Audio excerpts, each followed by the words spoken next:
ভিডিওটার সম্পূর্ণ তথ্য জানার জন্য কিন্তু ভিডিওটা শেষ পর্যন্ত অবশ্যই দেখবে। তবে এই যে বড় বড় দুটো পেয়ারা দেখতে পাচ্ছ, এটার গাছটা ঠিক কতটা বড় হতে পারে সেটা কি তোমরা জানো? আর জানার জন্য ওই যে বললাম পুরো ভিডিওটা কিন্তু অবশ্যই দেখতে পারবে। আর এটা কিন্তু থাইল্যান্ডের পেয়ারা, আর পুরো বাগানটার মধ্যে এইরকম পেয়ারা কিন্তু ভর্তি ভর্তি হয়ে রয়েছে। তোমাদের আমি আগে একটা ভিডিওতে থাইল্যান্ডের পেয়ারা নিয়ে কিছু কথা বলেছিলাম।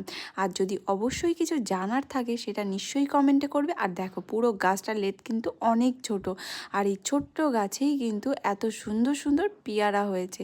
তোমাদের এই পুরো ভিডিওটা কেমন লাগলো আর যদি কিছু জানার থাকে সেটা অবশ্যই কমেন্টে জানিও।